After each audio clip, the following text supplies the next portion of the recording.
Assalamualaikum warahmatullahi wabarakatuh. Bagaimana keadaan kalian di rumah? Apakah masih selalu diberi semangat untuk belajar? Dan semoga kalian selalu diberi kesehatan.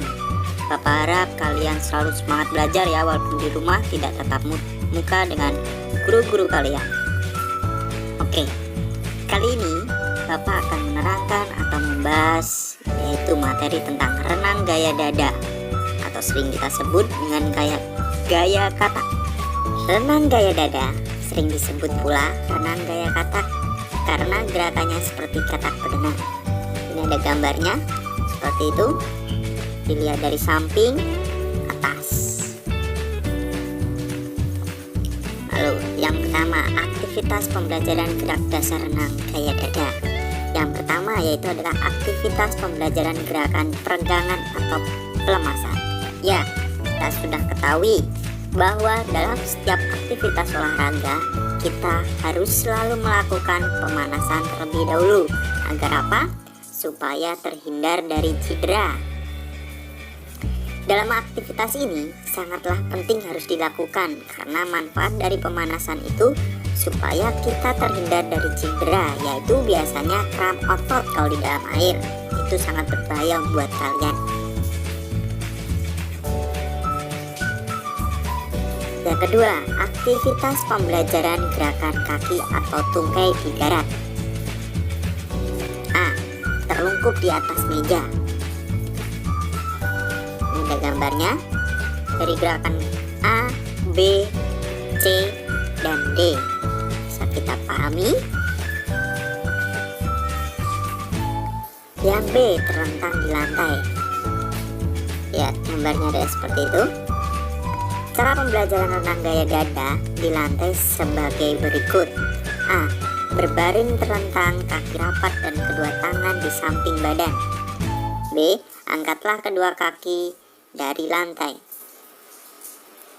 Ya, kakinya ditekuk ke atas. C. Tarik kedua lutut ke arah perut. D.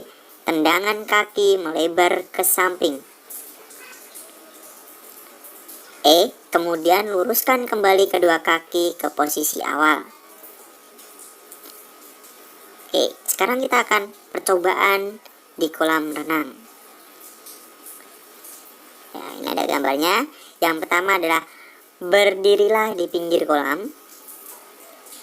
Tangan berpegang pada pinggir kolam atau dapat pula berpegang pada teman kalian atau orang yang lebih dewasa ya. B. Langkah gerakan kaki pada renang gaya dada sebagai berikut. A. Membentuk posisi meluncur, yaitu badan sejajar permukaan air dengan kedua tungkai lurus dan rapat. Posisi telapak kaki jinjit. B. Tarik kedua tumit ke arah pinggul dengan melipat lutut. Posisi telapak kaki tekuk ke atas depan. C. Memutar pergelangan kaki ke samping sehingga telapak kaki siap mendorong ke arah luar. D.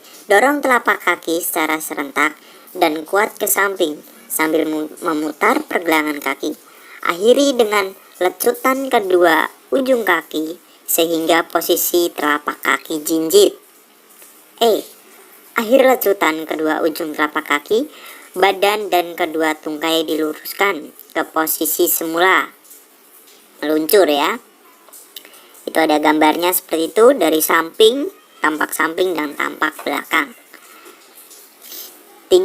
Aktivitas pembelajaran gerak tangan atau lengan di darat. Cara melakukan sebagai berikut. A. Berdiri kangkang di pinggir kolam. B. Badan bungkuk ke depan dan kedua lengan lurus ke depan.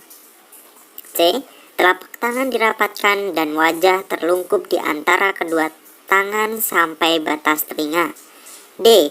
Balikkan ke telapak tangan yang menyatu tadi. Dayung atau tarik tangan ke samping bawah dengan kuat sampai sejajar dengan dada. E. Lalu putar kedua tangan dengan cepat ke dalam sehingga telapak tangan bertemu di bawah dada. F. Dorong kedua tangan yang menyatu tadi lurus ke depan. G. Benamkan kembali ke bawah di antara kedua tangan lurus. Posisi ini disebut meluncur ya. H. Dayung kembali kedua tangan dengan cepat dan kuat seperti nomor 4 atau D ya. Balikkan telapak tangan yang menyatu tadi. Dayung atau tarik tangan ke samping bawah dengan kuat sampai sejajar dengan dada. I. Ulang tahapan ini berkali-kali dengan benar. Karena semakin kalian mengulang, kalian akan semakin mahir untuk melakukannya. Gambar 1, ini ada contoh gambarnya. Tangan membukan, kedua tangan lurus ke depan siap mendayung. Gambar kedua, kayuh tangan lurus untuk dorong badan dan kepala seolah-olah muncul ke permukaan air. Gambar yang ketiga, ketika kedua tangan diluruskan ke depan, tundukkan seolah-olah membenamkan kepala ke dalam air. 4. Aktivitas pembelajaran pernapasan gaya dada. Langkahnya sebagai berikut. A. Bagi pemula, berdiri kangkang di kolam dangkal, bungkukkan badan sehingga punggung dan mulut berada di atas rata-rata permukaan air. B. Hirup udara melalui mulut dan tahan untuk pernapasan di dalam air sambil lakukan gerakan tangan renang gaya dada. C. Keluarkan sisa hasil pembakaran hasil pernapasan dari hidung dan angkat kepala kembali ke atas permukaan air sebatas bibir bawah. Itu ada contohnya anak kecil ya, dan ini orang dewasa. Aktivitas gerakan dada di kolam renang dangkal. Ini kita sudah mencoba di kolam renang yang dangkal dulu. Itu ada gambar pertama, gambar kedua, gambar ketiga, dan keempat. Ini ada dari samping juga, bisa kalian amatin. Yang A, lakukan gerakan meluncur terlebih dahulu ya. B, lanjutkan dengan gerakan kaki. C, gerakan menekuk kedua lutut hingga tumit mendekati pinggul. D, tendangan kaki ke arah luar sampai gerakan kaki rapat dan meluncur. E, gerakan di atas hingga memperoleh gerakan kaki yang sempurna. Rangkuman. Yang pertama, yang perlu kalian ingat, pembelajaran renang gaya dada di darat dilakukan dengan cara yang pertama, pembelajaran gerakan kaki, pembelajaran gerakan tangan, dan pembelajaran gerakan pernapasan. B. Pernapasan pada gerakan renang gaya dada dilakukan pada saat tangan mengayuh kuat ke samping bawah. C. Posisi kepala atau wajah saat bernapas pada renang gaya dada adalah posisi bibir sedikit di atas permukaan air. Oke, terima kasih. Sekian materi yang bisa Bapak berikan kepada kalian semua. Semoga bermanfaat buat kalian.